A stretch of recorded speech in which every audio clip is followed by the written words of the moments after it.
Menurut fakta persidangan Mas, memang ada yang menerima gratifikasi di sana dan kami kaget sekali bahwa puluhan orang yang dikatakan dalam persidangan itu menerima itu semua dan sudah dilaporkan, tidak satupun yang ada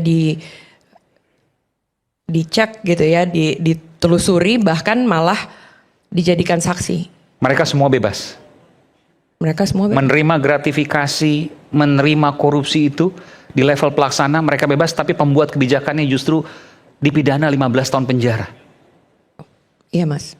Sama-sama, selamat ulang tahun juga. Tanggalnya sama kebetulan ya. Tapi saya ingin Betul. tanyakan, ini ulang tahun pertama Anda tidak bersama dengan suami Anda?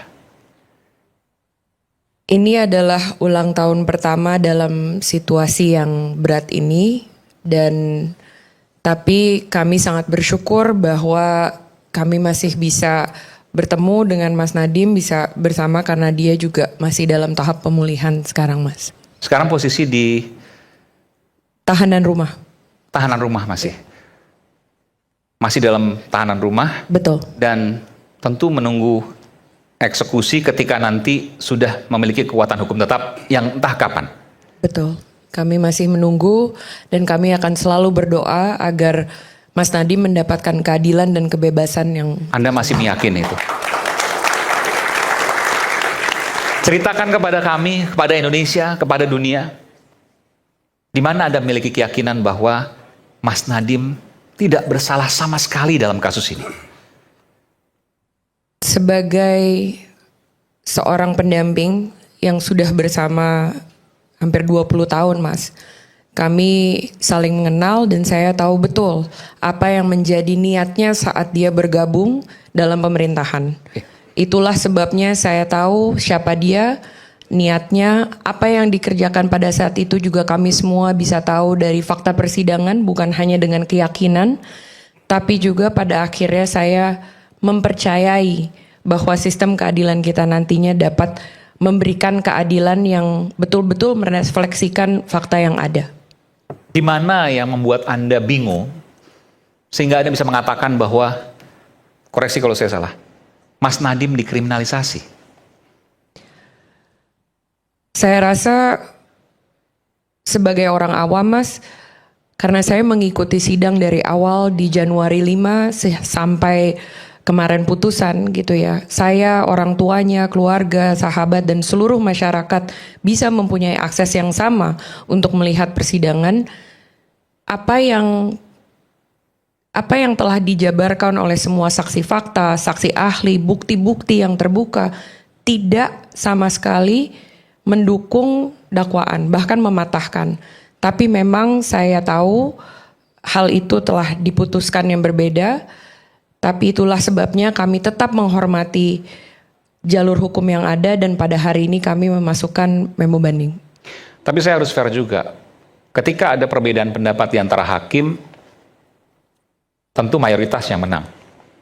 Tapi perbedaan pendapat ini bukan 3-2, tapi 4-1, yang artinya dari sisi kekuatan, hakim boleh dikatakan sangat meyakini bahwa Mas Nadiem bersalah. Apa yang bisa Anda sampaikan di sini, dan keyakinan apa yang bisa Anda sampaikan kepada publik, bahwa hal tersebut tidak masuk akal? Mungkin di sini dengan adanya bapak-bapak yang mewakili pendapat-pendapat maupun semua keyakinan yang ada tersebut, mereka lebih berkompetensi untuk menjawab substansi daripada itu. Tapi Mas, saya juga... Yang saya tanya mungkin nilai yang mungkin Anda bersama 20 tahun, yang Anda menilai bahwa value itu yang dimiliki Mas Nadiem dan tidak akan mungkin itu berubah, apalagi kemudian melakukan korupsi sebegitu besarnya. Mungkin bukan hanya saya yang bisa jawab itu sebenarnya Mas. Semua orang yang mengenal Nadiem, baik dari 20 tahun yang lalu atau mungkin pada saat bekerja bersama dia, itu pasti bisa menjawab bahwa integritas adalah harga mati. Bahwa ada yang bisa menuduh ada kelalaian atau hal lainnya, itu di dalam kasus ini tidak terjadi. Dan sekali lagi saya ingin mengutarakan bahwa suami saya bukan orang yang sempurna, apalagi menteri yang sempurna. Dan kebijakan manapun menurut saya tidak ada yang sempurna.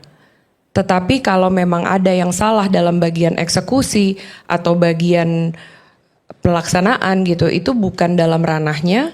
Dan apabila memang terbukti, harusnya orang yang memang melakukan langsung itu yang mungkin harus diadakan di sini gitu. Tapi ya Orang yang melakukan langsung. maksud saya mereka yang memang melakukan eksekusi atau pelaksanaan di lapangan, Mas. Bukan pembuat kebijakan. Artinya Anda meyakini bahwa korupsi itu terjadi, tapi bukan di Mas Nadiem pembuat kebijakan, tapi di level pelaksana. Menurut fakta persidangan, Mas, memang ada yang menerima gratifikasi di sana dan kami kaget sekali bahwa puluhan orang yang dikatakan dalam persidangan itu menerima itu semua dan sudah dilaporkan, tidak satupun yang ada dicek gitu ya, ditelusuri, bahkan malah dijadikan saksi. Mereka semua bebas. Mereka semua Menerima gratifikasi, menerima korupsi itu di level pelaksana mereka bebas, tapi pembuat kebijakannya justru dipidana 15 tahun penjara. Iya, Mas. Itu yang mengusik rasa keadilan Anda. Yang mengusik rasa keadilan saya adalah suami saya yang telah ditahan sejak 4 September 2025 sampai hari ini. Setelah melewati persidangan, setelah mengutarakan dan memperlihatkan semua bukti yang ada, masih belum juga mendapatkan keadilan. Itu yang mengusik saya. Oke, saya tanya dulu mungkin ke Prof. Gayus. Bagaimana mungkin ada orang gratifikasi di bawah pelaksana tidak kemudian dikenakan jerat hukuman, tetapi kemudian hanya pembuat kebijakan yang dikenakan hukuman yang begitu berat? Bagi pandangan saya, dinamika menghadapi putusan ini memang sudah terpolarisasi ke banyak pihak. Hari ini seperti disampaikan tadi mau terbelah betul. Jadi situasi memang terbelah. Tapi konsep praduga tak bersalah harus dikedepankan. Sampai hari ini putusan hakim belum menjadi putusan yang final. Masih ada upaya hukum lain. Itu hak dari pihak yang diputuskan bersalah. Namun kita harus menghormati pengadilan dan saya sepakat kalau itu putusan pengadilan harus dihormati sebagai negara hukum. Namun kita juga perlu sebagai masyarakat mendalami hal-hal yang ada pada putusan itu secara netral. Ya, seperti apa? Pertama mungkin saya melihat adanya dissenting opinion. Ya. Dissenting opinion ini ada temannya sebenarnya adanya concurring opinion. Concurring itu tidak mempersoalkan putusan serat mat berapa tahun, tapi esensi dari substansi putusannya berbeda walaupun sama putusannya. Nah, ini menjadi juga perhitungan masyarakat di luar. Apakah dengan dissenting ini dilakukan oleh seorang hakim menjadi lemahnya putusan, atau sebaliknya dissenting ini memperkuat putusan? Artinya hakim betul-betul berjuang bersama-sama untuk tidak ada kompromi sehingga timbullah dissenting opinion ini maupun sifatnya concurring di dalamnya karena ada hal-hal dimuat di situ karena tidak ada mens rea. Nah, saya tertarik membahas mens rea ini. Menurut Prof. Gayus dalam kasus ini pasti ada mens rea karena terbukti. Kalau bagi saya tidak tepat masuk sebagai ada tidak adanya mens rea. Kalau mens rea itu niat jahat. Karena ya? Hukum pidana tidak mempersoalkan pikiran orang, tapi perbuatan orang. Di mana perbuatan yang kemudian dinyatakan sebagai niat jahat dalam kasus Nadiem? Nah, ini perbuatan menghasilkan kesalahan yang dinilai oleh hakim layak untuk dijatuhin hukuman. Contohnya misalnya di sini? Saya tidak bisa saya tidak membaca. Menguntungkan pihak ketiga, pihak lain.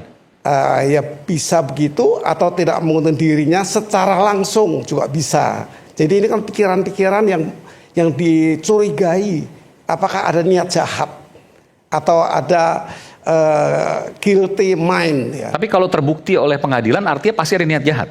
Begini, saya yang persoalkan adanya guilty mind atau adanya satu pikiran yang memang tidak kotor. Ini kan dipersoalkan di dissenting opinion seperti itu. Ini yang mengatakan juga yang hakim yang dissenting. Jadi ini masyarakat sekarang dengan pengetahuan hukumnya mulai menghitung. Tapi intinya apakah dengan dissenting ini putusan ini menjadi lebih kuat atau lemah, kan terpecah. Saya tidak bisa mengukur itu karena saya bukan hakimnya. Tapi kira-kira terpecah itu karena ya berarti nggak solid ini dalam putusan ini. Tapi kalau yang mendukung atau yang merasa ini adil, ya ini betul-betul pertempuran hakim ini untuk menentukan apakah salah apa tidak. Skorsnya 4-1. 4-1. Betul, 4-1. Saya ke Bung Agung Firman Sampurna. Chief Agung, Anda ahli ya di dalam kasus ini dari sisi Mas Nadiem. Dari mana kemudian, saya tanyakan dulu, Anda seorang profesional, ketua BPK pada zamannya. Di mana kemudian Anda merasa terpanggil untuk membela kasus ini? Saya boleh katakan membela, saya garis bawahi ya. Membela Nadiem. Ya kebetulan saya diberikan berkas-berkasnya oleh Pak Ari Yusuf Amir. Kami bertemu di Palembang, beliau tanya apakah saya mau membela. Saya katakan apakah ada dokumen-dokumennya, saya pelajari dulu. Saya baru akan memberikan dukungan saya, memberikan pendapat profesional saya, yang mungkin itu dianggap sebagai pembelaan dan saya kira memang ia membela. Setelah mempelajari? Setelah kemudian mempelajari secara mendalam dokumen-dokumen yang diberikan kepada saya, khususnya terkait dengan laporan hasil audit kerugian negara yang digunakan sebagai bukti dari kasus ini. Kan ada kerugian negaranya? Nah ini yang ingin saya sampaikan.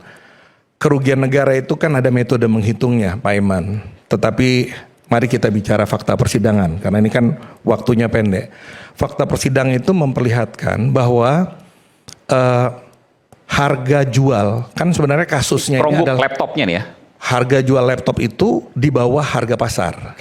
Itu diakui oleh auditor yang menyusun LHA kerugian negara ini. Dengan entah metode apa yang digunakan oleh mereka. Tetapi kenyataannya adalah ternyata kerugian negara itu tidak terjadi. Karena dia harganya di bawah harga pasar, maka bagaimana ngitung selisihnya? Padahal kan sebenarnya pada saat melakukan proses pengadaan yang dilakukan oleh LKPP, sekali lagi yang melaksanakannya adalah LKPP. Tidak dilakukan oleh Nadiem, tidak dilakukan oleh PA, tidak dilakukan oleh KPA, tidak dilakukan oleh PPK, tapi diserahkan kepada LKPP. Itu sebenarnya sudah banyak sekali pengamanan yang dilakukan, mulai dari penentuan SLR ya, Suggested Retail Price, dan kemudian pembuatan surat pernyataan tanggung jawab mutlak. Ini harus diketahui bahwasanya ada yang namanya surat pernyataan tanggung jawab mutlak oleh pelaksana pengadaan ini, di mana apabila terjadi pemahalan harga mereka bertanggung jawab untuk mengganti.